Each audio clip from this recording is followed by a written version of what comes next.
अस्सलामुअलैकुम। उमर एकेडमी में खुशामदीद। उम्मीद है आप सब बिल्कुल खैरियत से होंगे।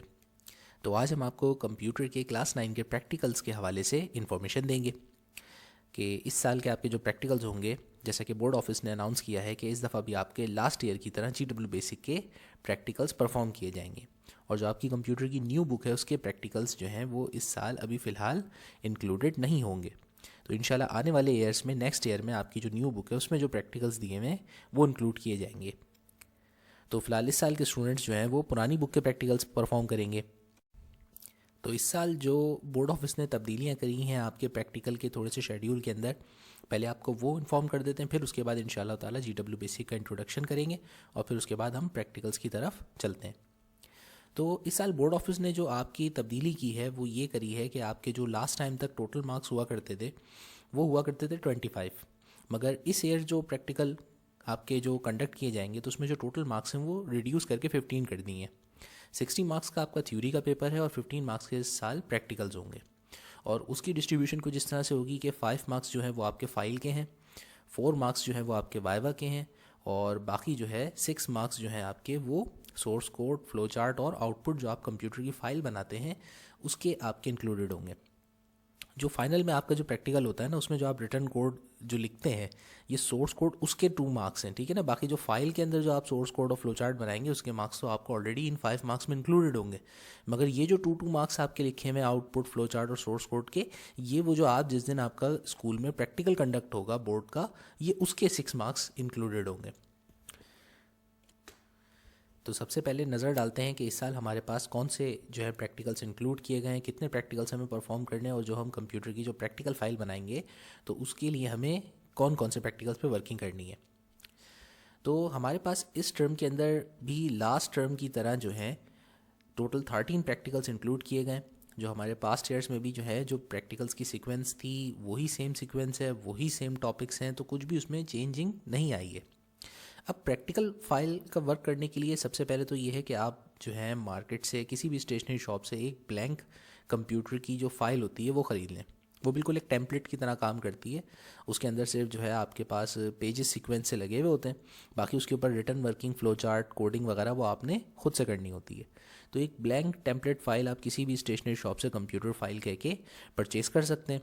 फिर उस फाइल के ऊपर आप किस तरह से काम करेंगे इंशाल्लाह ताला वो हम आपको आगे लेक्चर्स में एक्सप्लेन करेंगे। तो हमारे पास सबसे पहले कभी भी आप कंप्यूटर की फ़ाइल बनाएं या कंप्यूटर के जो किसी भी प्रोग्रामिंग लैंग्वेज के ऊपर अगर आप वर्किंग करते वक्त आप कोई भी प्रैक्टिकल परफॉर्म करते हैं या कोई प्रोग्राम बनाते हैं ना, तो उसके 4 स्टेप सेम रहते हैं। लैंग्वेज आपकी GW बेसिक के अलावा सी लैंग्वेज हो, पाइथन हो या फिर आपके पास जो है C++ हो, तो कोई सी भी आप लैंग्वेज ले लें, आपके सिक्वेंशियल स्टेप्स चेंज नहीं होंगे प्रोग्रामिंग के। तो जब कभी भी हम कोई भी कंप्यूटर प्रैक्टिकल या प्रोग्राम राइट करने जा रहे होते हैं तो हमें सबसे पहला जो हमारा इंपॉर्टेंट स्टेप होता है वो होता है फ़्लो चार्ट। फ़्लो चार्ट की मिसाल बिल्कुल इस तरीके से है कि जब आपको कहीं घर कंस्ट्रक्ट करना हो किसी प्लॉट के ऊपर, तो आप ये नहीं कि पहले दिन ही आप मज़दूर लेकर के पहुंच गए और आपने कहा चलो भाई गड्ढे खोदना शुरू करो और खड़ी करो दीवारें और शुरू हो जाओ। तो ऐसा नहीं होता। पहले आपके दिमाग में एक इमेज होता है, आप उसका जो है ना अपने घर किस तरह का डिज़ाइन करना चाहते हैं तो उसका आप एक नक्शा बनवाते हैं। तो बिल्कुल इसी तरीके से जिस तरह घर का कंस्ट्रक्शन करने से पहले आपको नक्शा बनाना ज़रूरी है, उसमें आपकी एक इमेज होती है कि भाई आपका किस डिज़ाइन पे जो है वो हाउस कंस्ट्रक्ट होगा, कितने रूम्स होंगे उसमें। तो इसी तरीके से आप जो जिस टॉपिक के ऊपर या जिस पर्पस के तहत प्रोग्राम बनाना चाह रहे हैं उसका आपको फ्लो चार्ट भी इसी तरह से बनाना होता है कि आपके दिमाग में एक इमेज आता है कि यार मेरी रिक्वायरमेंट ये है और मैं ये टॉपिक के ऊपर प्रोग्रामिंग करने जा रहा हूँ। तो वो फ्लो चार्ट जो होता है वो एक सीक्वेंशियल स्टेप्स होते हैं डायग्राम की मदद से, जिस तरीके से हमने MS एक्सेस के ऊपर सीखा था कि भाई एंटिटी रिलेशनशिप मॉडल बनता है डेटाबेस बनाने से पहले। तो बिल्कुल डेटाबेस की तरह ही आपकी प्रोग्रामिंग भी होती है। तो उसमें भी हम जो है पहले फ्लो चार्ट बनाते हैं जो कि एक डायग्रामेटिक प्रेजेंटेशन होती है। फिर उसके बाद हमारे पास नेक्स्ट स्टेप आता है कोडिंग का। कोडिंग का मतलब होता है कि जैसे हमने दिमाग में सोचा हुआ होता है, जो हमने फ्लो चार्ट बनाया होता है कि इस रिदम के अंदर हमने अपना प्रोग्राम डिज़ाइन करना है, ये उसके बेसिक कंपोनेंट्स हैं, ये उसमें चीज़ें होनी चाहिए, ये रिक्वायरमेंट है और ये हमें उसमें आउटपुट में नज़र आना चाहिए। तो उन तमाम बातों को जिनको हमने डायग्राम के ज़रिए रिप्रेजेंट किया होता है, फिर उन्हीं को कंप्यूटर के सिंटैक्स की मदद से, यानी हर प्रोग्रामिंग लैंग्वेज के ऊपर जब आप काम करते हैं ना, तो उस प्रोग्रामिंग लैंग्वेज के कुछ उसूल होते हैं कि आपने ये काम करवाना है तो उसके लिए ये स्टेटमेंट लिखनी है, ये कमांड लिखनी है। तो उन कमांड्स की मदद से अपनी डायग्राम को हकीकत का रूप देने का नाम कोडिंग होता है। जब आप कोडिंग करते हैं तो उसके लिए भी हम सबसे पहले जो है, जिस तरह फ्लो चार्ट एक जो है ड्रॉ करते हैं, इसी तरीके से हम कोडिंग को भी पहले अपने हाथ से हाई लेवल लैंग्वेज में, यानी अपनी ज़बान के अंदर लिखते हैं। डायरेक्ट कंप्यूटर में नहीं बैठ जाते कि भाई मुझे प्रोग्राम बनाना है, चलो जी टाइपिंग शुरू कर दी। तो हमेशा पहला लेवल फ्लो चार्ट, फिर फ्लो चार्ट के बाद आपका एक जनरल आइडिया। ये पेपर वर्क करना बहुत ज़रूरी है। कितने भी आप एक्सपर्ट प्रोग्रामर हो जाएं, अगर आप इन स्टेप्स को जो है फॉलो करेंगे तो आपकी प्रोग्रामिंग के स्किल्स बहुत बेहतर डेवलप होंगे और आपको ज़्यादा से ज़्यादा जो है एफिशिएंट प्रोग्रामिंग में मदद मिलेगी। कोडिंग के बाद अब हमारा जो थर्ड स्टेप होता है, फिर उस कोड को जो हमने डिज़ाइन भी बना लिया, सोच लिया, और दिमाग में जो हमें उस काम को करने के लिए, एग्जीक्यूट करने के लिए जिन कोड्स की ज़रूरत है वो भी हमने लेआउट में लिख लिए। फिर उसके बाद हम अपनी कोडिंग को ट्राई करते हैं, टेस्ट करते हैं क्या है ये कंप्यूटर में परफॉर्म किस तरह से कर रही है। ऑब्वियसली जब हम किसी आइडिया के ऊपर काम करते हैं ना, तो बीच में बहुत सी इनोवेशंस आती हैं, कुछ हमारे दिमाग में जो है ना एक हलचल मचती है कि यार इसमें ये चेंजिंग कर दें तो ज़्यादा अच्छा होगा, अगर इस रिक्वायरमेंट को ऐसे कर लें तो एफिशिएंटली काम हो जाएगा। तो वो सारी चीज़ें बीच में, अगर हमें कोई चीज़ें तब्दीली करनी हो या हमें किसी चीज़ में कोई एरर आ रहा हो और उसको मॉडिफाई करना हो, तो हम अपनी कोडिंग के ऊपर जो है टेस्ट रन करते हैं और उसमें आने वाली प्रॉब्लम्स को सॉल्व करते हैं। तो इसे टेस्टिंग एंड डिबगिंग कहा जाता है।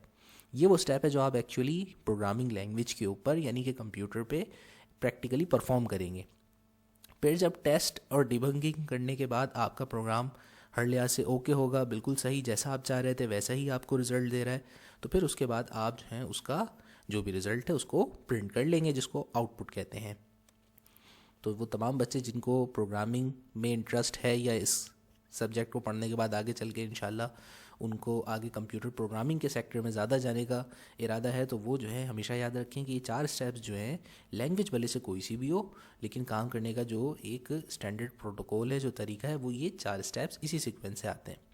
अब आपका जहाँ तक कंप्यूटर की प्रैक्टिकल फ़ाइल बनाने का ताल्लुक है, तो वो भी आप इसी तरीके से करेंगे कि मैंने कहा आप स्टेशनरी से एक टेम्पलेट ख़रीद लें, वो आपकी कंप्यूटर फ़ाइल होगी। उसमें आप सबसे पहले तो अपने नेम और इंडेक्स में प्रैक्टिकल का नाम लिखने के बाद, जैसे कि आपके लास्ट शीट में देखें, हमारे पास ये पूरी सीक्वेंस दी हुई है कि कौन कौन से प्रैक्टिकल्स आपने परफॉर्म करने।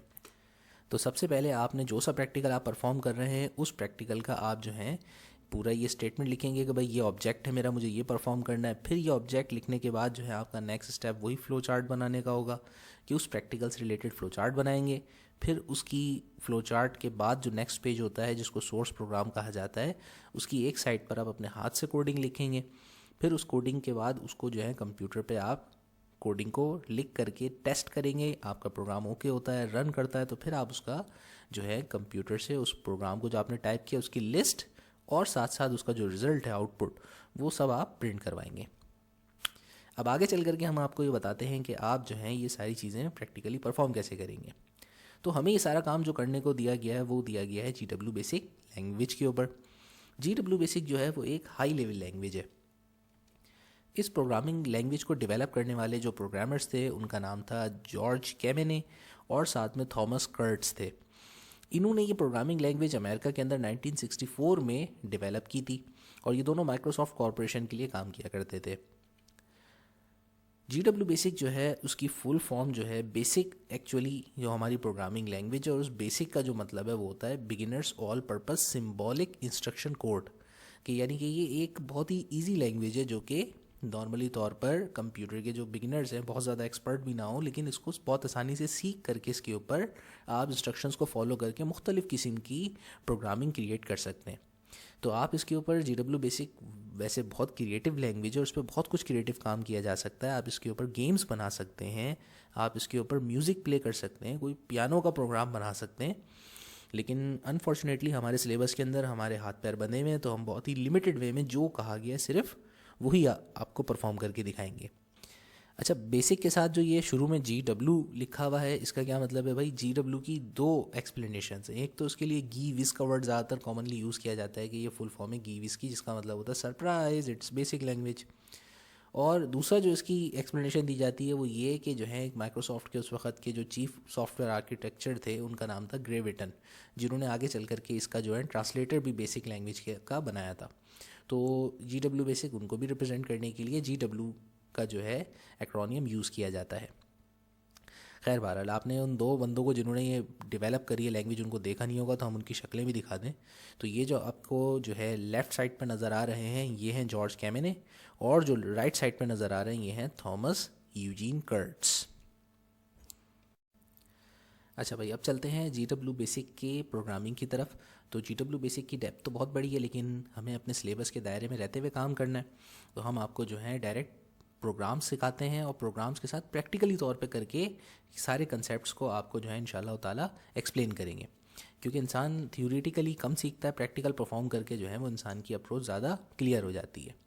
तो कंप्यूटर के प्रैक्टिकल्स हम डायरेक्ट आपको जो है परफॉर्म करके दिखाएंगे अभी। तो सिलेबस में सबसे पहला जो आपको प्रैक्टिकल परफॉर्म करना है GW बेसिक, जो कि एक हाई लेवल लैंग्वेज है, उसको यूज़ करते हुए, वो क्या है कि प्रिंट करना है अपना नाम 10 times using for next statement. अब यहाँ इस प्रैक्टिकल के अंदर आपको जो है एक रिस्ट्रिक्ट कर दिया गया है कि आपने जो प्रोग्रामिंग कोडिंग करनी है उसके अंदर आपको फॉर नेक्स्ट स्टेटमेंट यूज़ करना आना चाहिए। तो फॉर नेक्स्ट स्टेटमेंट जो होती है वो एक ऐसी स्टेटमेंट या एक ऐसा सिंटैक्स होता है GW बेसिक में जिसकी मदद से एक लूप क्रिएट किया जाता है।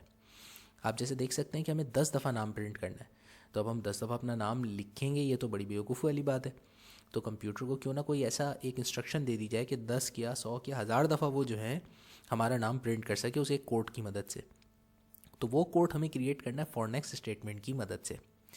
फॉर नेक्स्ट स्टेटमेंट को लूप स्टेटमेंट या लूप कमांड भी कहा जाता है। लूप का मतलब होता है एक सर्किल, जैसे साइकिल का पहिया होता है। आप उसको देखते हैं कि वो जो है एक बिल्कुल जिस पॉइंट से स्टार्ट होता है सर्किल, बिल्कुल घूम करके उसी पॉइंट पे आ जाता है।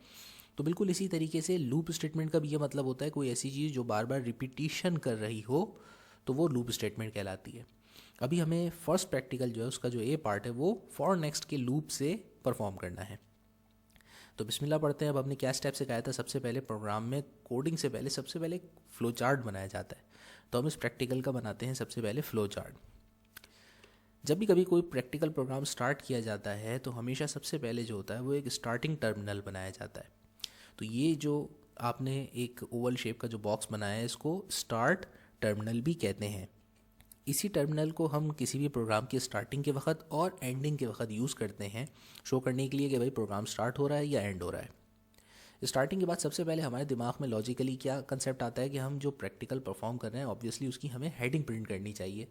तो हम जो है सबसे पहला जो अपना स्टेप करेंगे वो एक इनपुट आउटपुट बॉक्स को यूज़ करते हुए अपने प्रोग्राम की हेडिंग प्रिंट करवाएंगे।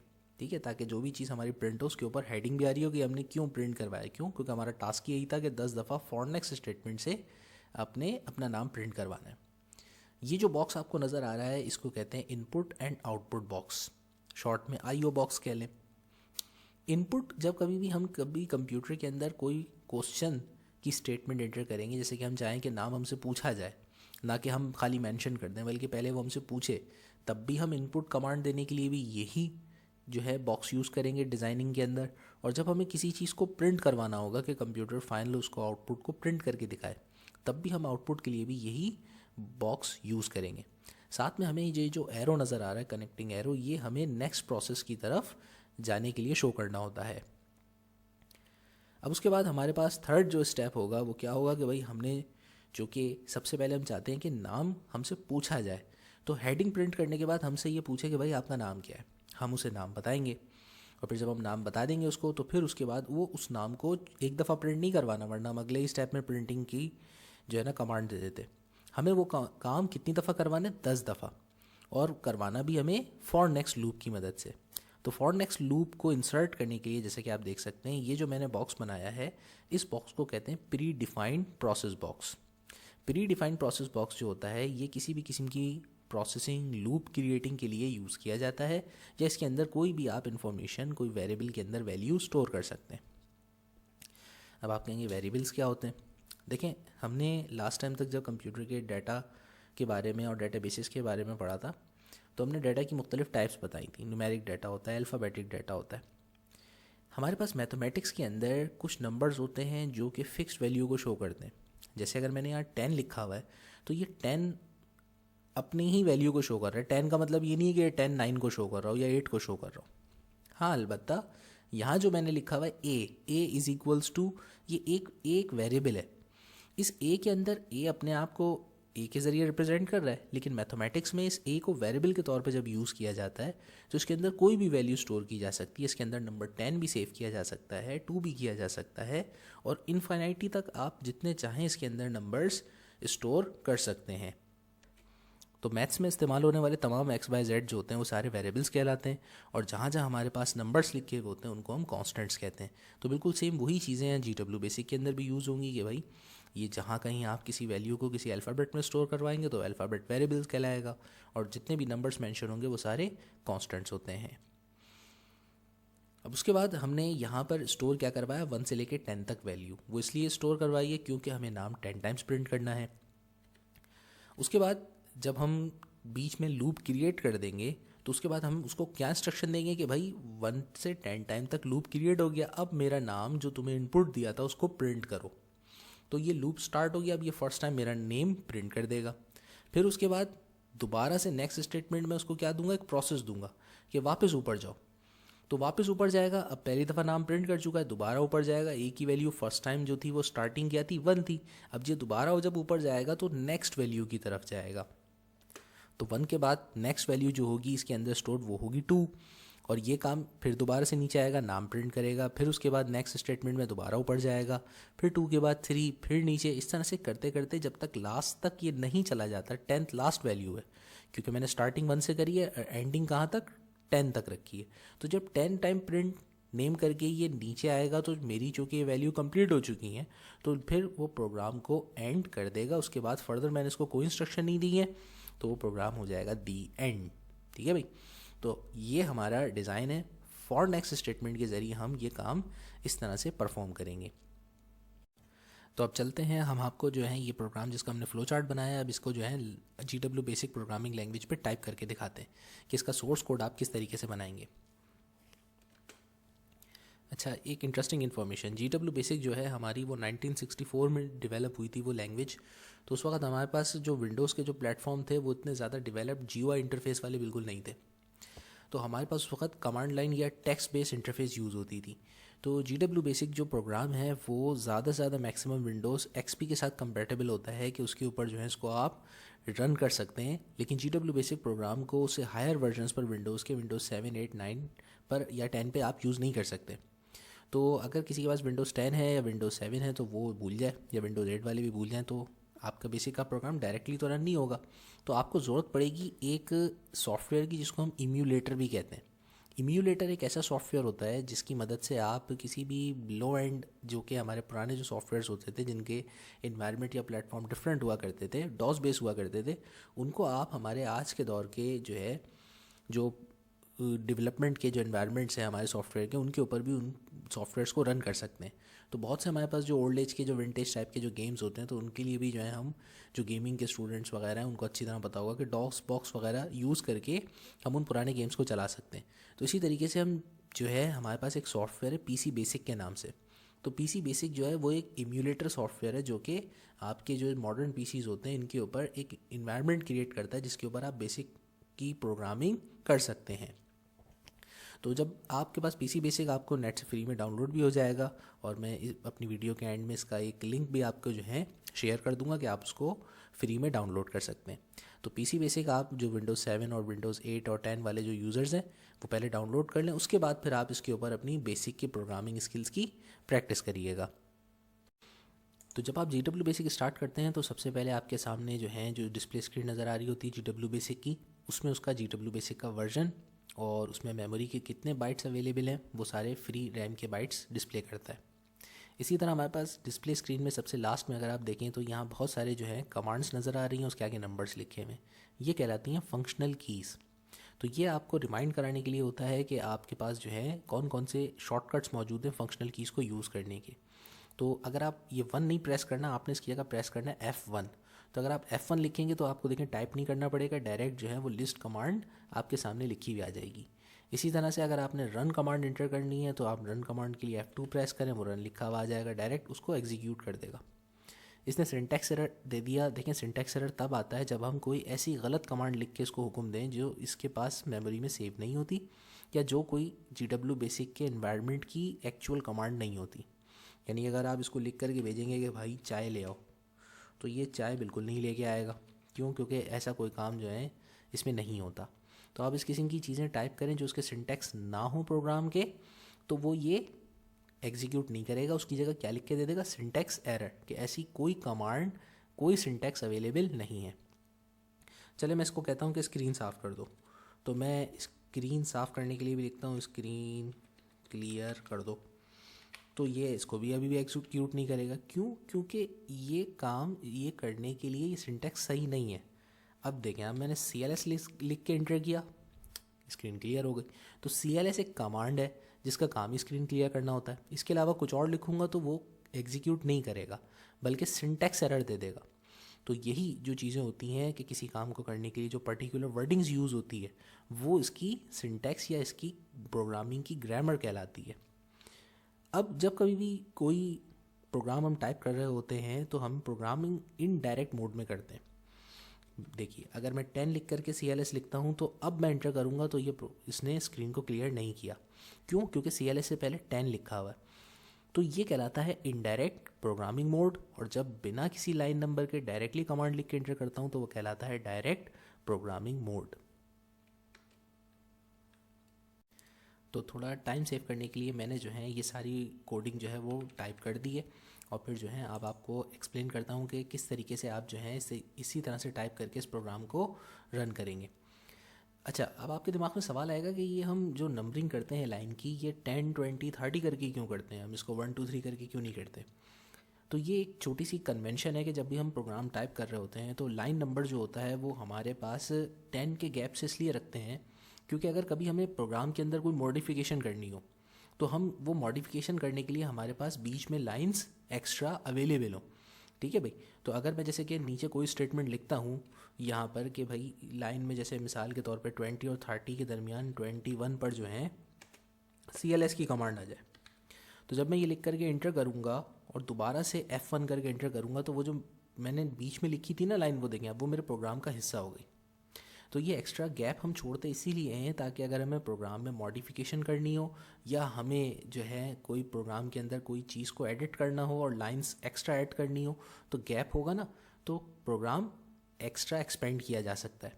अगर हम डायरेक्ट लाइन नंबर्स कर लेंगे तो फिर हमें शुरू से आखिर तक जो है ना सारे लाइन नंबर्स को बार बार चेंज करना पड़ेगा। इसीलिए मैंने जो है आपको ये सिखाने के लिए जो है इस तरह से 10, 20, 30 भी किया और बीच में जो है कुछ नंबर्स जो है बाद में ऐड करवा करके प्रोग्रामिंग का हिस्सा बनाए। तो सबसे पहले जब आप प्रोग्राम स्टार्ट करते हैं तो हमारे पास जो है 10 पर, अच्छा अब अगर कोई एक्स्ट्रा लाइन हो जैसे मैंने ये इंसर्ट करवा दी, इसको डिलीट कैसे करेंगे भाई? तो सिंपल सी बात है, इसके लिए आप डिलीट स्टेटमेंट लिखें और डिलीट के आगे अपना लाइन नंबर लिख दीजिए, डिलीट 21 इंटर। उसने कहा ओके, तो वो लाइन नंबर अब डिलीट हो जाएगा। जब भी हम जैसे CLS लिख करके स्क्रीन क्लियर तो स्क्रीन क्लियर का मतलब ये नहीं हुआ कि मेरे सारे प्रोग्राम जो मैंने टाइप किया था वो मेरी सारी मेहनत ज़ाया हो गई, बिल्कुल भी नहीं। प्रोग्राम जब भी हम टाइप कर रहे होते हैं ना तो वो कंप्यूटर की रैम में सेव हो रहा होता है GW बेसिक के अंदर। तो वो रैम से प्रोग्राम को अगर आपने स्क्रीन क्लियर कर दी है लेकिन लास्ट टाइप प्रोग्राम को अगर आपने डिस्प्ले पे देखना है तो उसके लिए लिस्ट दबाइए, F1 दबा करके लिस्ट ले आइए या लिस्ट लिख करके एंटर कीजिए। तो ये जो लास्ट टाइम आपने प्रोग्राम लिखा होता है वो सारा डिस्प्ले हो जाता है। मैंने 21 स्टेटमेंट जो थी वो डिलीट कर दी थी डिलीट कमांड से, तो देखें आप 21 डिस्प्ले नहीं हो रही। तो जो हमने फ्लो चार्ट बनाया था उसके तहत हमें सबसे पहले जो करना था कि प्रोग्राम स्टार्ट करना था।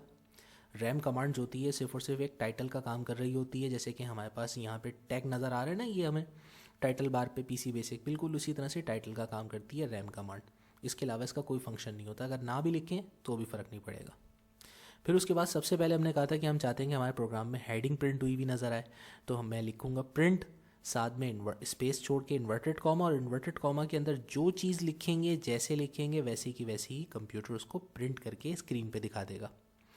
फिर उसके बाद मैं चाहता था कि थोड़ा सा जो है एक ज़रा अंडरलाइन भी कर दूं, थोड़ा खूबसूरत सी हेडिंग के नीचे अंडरलाइनिंग हो जाए। तो मैंने प्रिंट करके ये =2 कई दफ़ा प्रेस किए तो ये एक लाइन जो है ना डबल लाइन अंडरलाइन नज़र आएगी। फिर अगला काम था मेरा कि मैं चाहता हूँ कि कंप्यूटर मुझसे पहले नाम पूछे मेरे अलावा कोई भी प्रोग्राम रन करे तो वो रन होते ही सबसे पहले नाम पूछे, भाई कौन सा नाम प्रिंट करना है, अपनी मर्ज़ी से नाम प्रिंट ना करे। तो उसको इनपुट देने के लिए मैं इनपुट की स्टेटमेंट यूज़ करता हूँ। तो इनपुट लिखेंगे, इनपुट के बाद स्पेस दे करके फिर इन्वर्टेड कॉमा के अंदर कि डिस्प्ले पे क्या नज़र आए, और कि इंटर योर नेम डिस्प्ले पे नज़र आए, और उसके बाद इन्वर्टेड कॉमा क्लोज करने के बाद ये सबसे इंपॉर्टेंट पार्ट है, इसको कहते हैं सेमी कॉलन। सेमी कॉलन और उसके बाद मैंने ये जो एंड डॉलर लिखा है, ये डाटा टाइप को रिप्रेजेंट कर रहा है कि मैं जो चीज़ इनपुट कर रहा हूँ उसको मैं यहाँ पे सेव कर रहा हूँ कंप्यूटर को, अपना नाम जो मैं बता रहा हूँ। तो मैं जब अगली लाइन इंटर करूँगा तो कंप्यूटर वो नेम जो है वो अपने दिमाग में सेव कर ले, जो भी मैं नाम बताऊँ। और एंड डॉलर जो है ये हमारे पास एक स्ट्रिंग डाटा टाइप को शो करता है। जैसे हमने डेटाबेस में पढ़ा था ना कि कुछ डाटा होता है जो सिर्फ नंबर से रिप्रेजेंट होता है, कुछ डाटा होता है जो अल्फ़ाबेट्स और नंबर्स, स्पेशल कैरेक्टर सबसे से रिप्रेजेंट होता है। तो इसी तरह अगर आप यहाँ पे GW बेसिक में जब भी कभी इनपुट में कोई भी कमांड दें, तो अगर आपका डाटा सिर्फ नंबर्स पर है तो आपको ये स्ट्रिंग साइन, डॉलर साइन बनाने की ज़रूरत नहीं है, सिर्फ आप कोई सा भी वेरिएबल यूज़ कर सकते हैं। n की जगह a भी यूज़ कर सकते हैं, XYZ कुछ भी। और अगर आपके पास कोई स्ट्रिंग जैसे कि स्पेशल कैरेक्टर्स भी आ सकते हैं, उसमें नंबर, अल्फ़ाबेट्स आ सकते हैं, तो आप उसके साथ बेहतर ये होगा कि ये स्ट्रिंग ऐड कर दें। फिर उसके बाद अगली लाइन पर मैंने स्क्रीन क्लियर करी कि पहले वो मेरा नाम पूछे, उसके बाद स्क्रीन साफ़ हो जाए, क्लियर हो जाए। ठीक है भाई, नाम उसके पास, जो कि नाम वो मेरा कहीं गायब नहीं होगा, वो इस एंड डॉलर के नाम से कंप्यूटर की मेमोरी में सेव हो चुका होगा।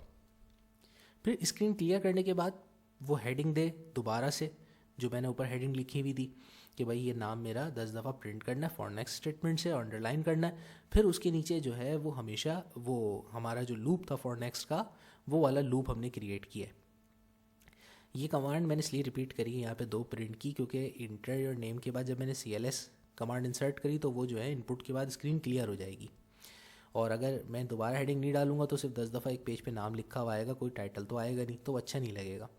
तो मैं चाह रहा था कि जिस वक्त प्रोग्राम रन हो उस वक्त भी मेरे सामने हेडिंग आ रही हो कि प्रोग्राम कौन सा रन हो रहा है, और फिर उसके बाद जब उसका फाइनल आउटपुट हो उस वक्त भी हेडिंग आए। तो दोबारा हमने इसलिए ये प्रिंट कमांड यूज़ कर दी। लूप जैसा कि कहा था कि क्रिएट करते हैं कि a की वैल्यू स्टार्टिंग 1 से हो और एंडिंग 10 पर हो। तो 50 लाइन नंबर पर हमने ये यहाँ पर ये लूप क्रिएट किया। फिर नेक्स्ट पर आए, अब हमें प्रिंट करना है। चाह रहा था कि नाम भी प्रिंट हो, बल्कि नाम के साथ साथ 1 2 3 भी प्रिंट होता हुआ है। तो मैंने यहाँ पर प्रिंट पहले लिखा a को प्रिंट करो कि a की वैल्यू कौन सी है, फिर साथ में नाम को प्रिंट कर दो। तो वो हर दफ़ा जो है मेरे पास कि नंबर और नेम प्रिंट होता हुआ आएगा। तो 10 टाइम्स प्रिंट करना है, 1 से लेकर 10 लिखा हुआ आएगा और साथ में मेरा नाम भी प्रिंट हो जाएगा। फिर उसके बाद इंटर किया नेक्स्ट है कि ए पे दोबारा चले जाओ, तो वो उस वक्त तक यहाँ घूमता रहेगा जब तक कि ए की वैल्यू लास्ट डिजिट तक नहीं 10 तक पहुँच जाती। उसके बाद ये कमांड ऑटोमेटिकली जब वो लास्ट डिजिट पहुँच जाएगा, एक उसके बाद कोई वैल्यू ही नहीं है ए के अंदर, तो वो प्रोग्राम खुद ब खुद ही ऑटोमेटिकली एंड हो जाएगा। अब हमने ये सही टाइप किया है कि नहीं किया, ये सारी कमांड्स रन करती हैं कि नहीं करती हैं, इसको टेस्ट करने का एक ही सिंपल सा तरीका है कि आप स्क्रीन पे लिखेंगे RUN। ठीक है भाई, दौड़ने के लिए तैयार हो जनाब, तैयार है ये। और जैसे आप इंटर करेंगे प्रोग्राम रन हो गया। अब रन हो गया, सबसे पहले क्या पूछ रहा है, नाम बताइए। मैंने कहा ठीक है जी, ये ले मेरा नाम जो है आप टाइप कर दीजिए, उमर एकेडमी। अपने चैनल का नाम प्रिंट करवा लेते हैं। और जैसे ही मैंने एंटर किया, देखें एग्जैक्टली वैसा ही हुआ जैसा मैंने प्रोग्राम को कहा था टाइप करने के लिए, कि पहले उसने हेडिंग के साथ दोबारा रन कर लेते एक दफ़ा। तो सबसे पहले मेरे पास स्क्रीन पे क्या नज़र आ रहा है, रन करते ही प्रोग्राम को, कि हेडिंग कि कौन सा प्रोग्राम रन कर रहा है, और उसने मुझसे नाम पूछा कि भाई नाम बताइए आप अपना। इसमें आप अपना कोई भी नाम, जो आपका नाम है वो आप लिखेंगे, और जैसे आप अपना नाम लिख करके एंटर करेंगे तो अगला मैंने इसको क्या इंस्ट्रक्शन दिया था, दोबारा से हेडिंग डालो और मेरा नाम और नंबर वाइज प्रिंट कर दो। तो उसने 10 टाइम्स जो है मेरा नाम दोबारा से प्रिंट कर दिया। तो इस तरीके से हमारा फर्स्ट प्रैक्टिकल जो है वो कंप्लीट हो जाता है। अच्छा, प्रोग्राम लिखने के बाद हमारे पास हमें उसको सेव भी करना चाहिए। तो सेव करने के लिए या तो आप सेव कमांड लिखें, या शॉर्टकट में आप फंक्शनल की F4 प्रेस करेंगे तो वो सेव लिखा हुआ आ जाएगा। सेव लिखने के बाद इन्वर्टेड कॉमा, और उसके बाद आप अपनी फ़ाइल का नाम रख लें। जैसे कि आपने ये फर्स्ट प्रैक्टिकल किया है तो आप उसको जो है PR1 का नाम दे दें कि आपने ये प्रैक्टिकल 1 के नाम से ये प्रैक्टिकल सेव कर लेना है। तो जब आप इंटर करेंगे तो वो जो है PR1 के नाम से फ़ाइल सेव हो गई है। अब हम करते हैं CLS स्क्रीन को क्लियर, और हम इस प्रोग्राम को जिसको हमने सेव किया इसको रिकॉल करवाते हैं। यानी कि ये जो आपने सेव किया है अब ये रैम में नहीं रहा, ये जाके कंप्यूटर की हार्ड डिस्क में सेव हो गया है प्रोग्राम। तो इस प्रोग्राम को रिकॉल करने के लिए हम करेंगे क्या कि कोई भी प्रोग्राम जो आपने ऑलरेडी सेव किया हो उसको रिकॉल करने के लिए F3 फंक्शनल की प्रेस करें या लोड लिखें, और उसके बाद इन्वर्टेड कॉमा के अंदर उस प्रोग्राम का जो भी आपने नेम रखा था वो name same to same enter करके जो है लिख करके इंटर करें। तो जैसे आप वो नाम लिख के इंटर करेंगे तो आपके पास ओके आ जाएगा। ओके का मतलब जो आपने कमांड कही थी वो एग्जीक्यूट हो गई, ये प्रोग्राम रैम के अंदर लोड हो चुका है। पहले वो हार्ड डिस्क में था, अब उसने हार्ड डिस्क से रैम में इंटर कर लिया, बट नज़र तो आ नहीं रहा वो गया कहाँ। तो उसको देखने के लिए जो है हमें लिस्ट कमांड टाइप करनी पड़ेगी। लिस्ट लिख करके इंटर करेंगे तो वो प्रोग्राम देखें हमारे सामने डिस्प्ले पे आ गया। तो ये 4 कम से कम बेसिक फंक्शनल कीज़ आपको याद होनी चाहिए, हिफ्ज़ होनी चाहिए। F1 से जो रैम में प्रोग्राम होता है उसको देख सकते हैं आप। F2 से प्रोग्राम जब कंप्लीट हो जाए तो उसके बाद उसको एग्जीक्यूट करवाते हैं, रन करते हैं। F3 से जो है सेफ प्रोग्राम को रिकॉल किया जाता है, और F4 से किसी भी करंट प्रोग्राम को आप उसमें सेव कर सकते हैं।